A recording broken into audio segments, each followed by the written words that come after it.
about then three scenes that I want, if you can break them down however way you want them, and if memory is there for that.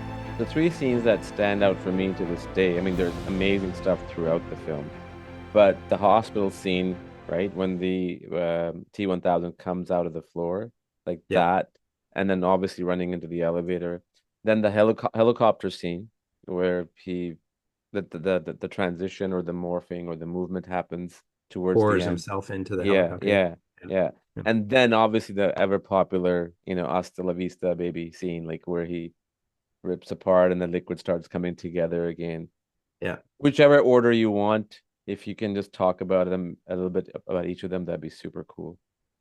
Yeah, the hospital scene was interesting. That was a good example of make sticky and what we basically projection mapping, where we could take a plate and photographs real world elements and essentially project it onto a 3D image, a 3D element rather. Um, you know, I think people are familiar with it. If you come along too far along the side on perspective, it falls apart. But as a 2D image, you could warp it essentially around a 3D surface and it would hold up to some extent. So um, that was again, largely done by initially animation and then complemented with a simulated um, uh, component to the deformation action. So basically getting keyframe poses into the action and then simulating through those poses. And then projecting essentially I think if I recall, it was like I forget the term for it, but it's the black and white tiles. There's a term for it, like a parquet term. Okay. I forget. Okay. Anyway, yeah, just getting that image and then projecting it onto the 3D element and looking like he's emerging from the floor. Um, if I recall, it was one of the early uh, female TDs we had, Liza Keith, who has since passed away, sadly. But she was one of the early, we very few women in the industry in those days, and she was one of the TDs who just knocked that shot out of the park. I mean, she did a really good job with that. Um, and then in the helicopter scene, I believe that was done by Jay Riddle. And again, animated, I believe, by Steve Williams, pouring the T-1000 pouring in. And so he's creating keyframe poses. And again, that from A to B to C to D and so forth. And then that's created and simulating between the different poses. Um, and back in those days, the simulations were very rudimentary. They were not true physical sims. Uh, they were more that's the term, sort of transitional Okay. image simulations. Basically going from different poses, and then you had some nominal amount of control over those the how fast and how much it deforms, but not much beyond that. And then we had to deal in that particular shot. It was very complicated because it involved glass and so forth, and the compositing was pretty tricky. But by the time we got to Terminator 2, we had established our ability to do our own compositing, and so we took that upon ourselves.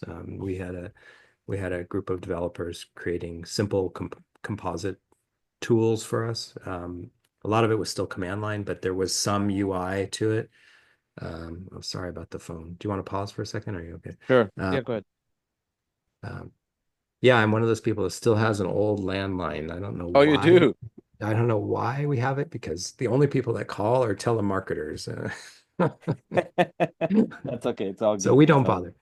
I should turn that off. Sorry. Anyway, we the ability to composite, obviously to iterate gave us a lot more control. So in that shot in particular, there was a lot of back and forth where it was okay, this is working, let's composite that, let's look at it and reevaluate and then adjust.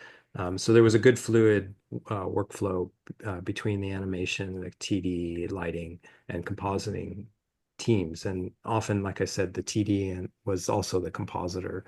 So That was made things really efficient.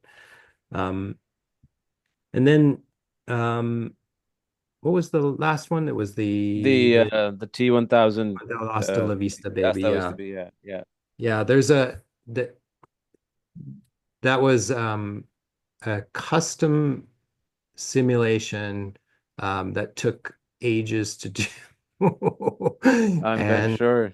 um, basically breaking apart, how to break apart geometry in a fluid like simulation. Um, I don't have a lot of information that I That's can fine. recall on that, but other than I remember it took ages to get right. Believe Tom Williams, who is also now deceased, was working on that. Um, and but it was a great scene. It was, really, really well done. There's a number of shots in that whole end sequence that I think, are I did one where the guy is pointing, he has Linda Hamilton pinned and he extends his finger out like that. Yeah, yeah, yeah. Um, and we had these reflection maps with all, when you're doing any kind of reflective element, you had to capture the environment. So we had photographs of that particular environment that Linda was filmed in, and we couldn't get that to work right, and it just didn't look right. So I ended up taking um, I had an image of my family that I used as one side, and it actually gave us the right look of that. So I can't say whether or not that lasted in the show, but anyway, it gave us the right type of reflection This is over. the end sequence you're talking about, right? Or was it the hospital one when the duplicate Linda No, it Hamilton was is? the last in when she's, Yeah, at the very end yeah, battle yeah, sequence. Yeah. yeah. But then yeah, there there was a lot of good innovative stuff. And again, just keying off of, what we could do, how we could deform 3D geometry, was really that was the big innovative step on Terminator 2. And we managed to pull it off amazingly.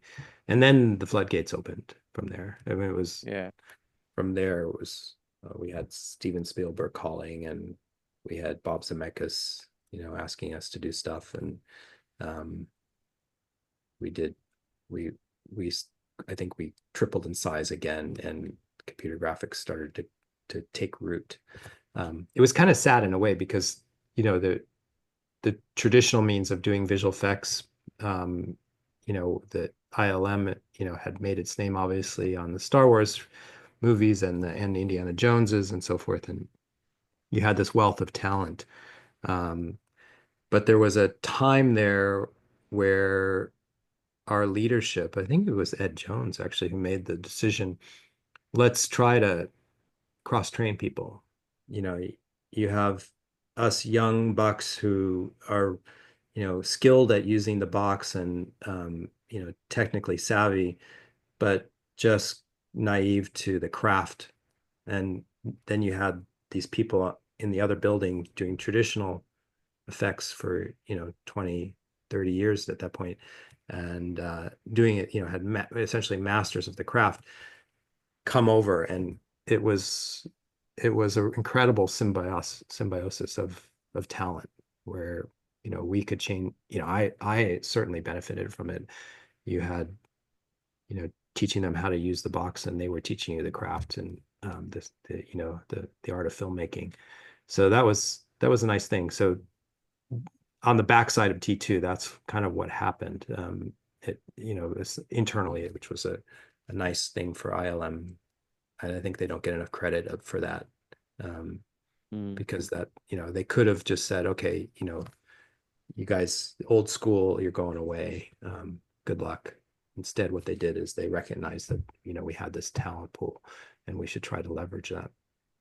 That's super awesome. That's really cool. Yeah. And before I talk a little bit more about T2, one of the things about T2 that as we're talking about it, all this, is coming back. And it has nothing to do with visual effects, but just in general, the great thing about that film is that, especially T-1000, right? And especially that scene where he's frozen and then he's shot and then he's sort of reassembled, for lack of a better Oh word. yeah. Yeah. I feel even this very moment the smell of that. Yeah. It is so like that deep freeze smell that you have like when you're in winter walking Yeah. outside Yeah. and, Yeah. and nitrogen gas and all that. Like you actually, that's what's so great about that film, that every little aesthetic from VFX to sound effects to, you know, smell, if there is such a thing, you just felt that you were there Yeah. throughout the film. And again, going back to what you said about Jim, is that it's a testament to his leadership that you actually feel all these little things and it adds up to it and you like it as a whole without realizing that it's little pieces that come together. Yeah, and to that extent, he's very skilled at grounding everything as something physically real. And that I think that's why you relate to it. You can, quote unquote, smell it. Even, the liquid metal thing. If anybody's ever seen like mercury, Mm-hmm. if you look online, you can see these, mercury pooling together. It's basically that was our reference for the T-1000, right? That you just have pools of mercury, and when they come together, they kind of do this melding that is just, you have a visual of it and you go, okay, yeah, I have a target. I know what to hit visually. But even like that shot you're talking about where the T-1000 is shot and blows apart, that's, classic liquid nitrogen. I don't know if you've ever seen, a bullet, that there's a classic shot of a bullet piercing an apple that's been frozen in liquid Yep. nitrogen. It just Yep. shatters into tiny little pieces. That was again our physical real world reference that Jim, said this is what I want it to look like, and so it becomes relatable. You kind of subconsciously understand, the effect. And it's not just something outlandish that you can't. There's no Yeah. tangential understanding.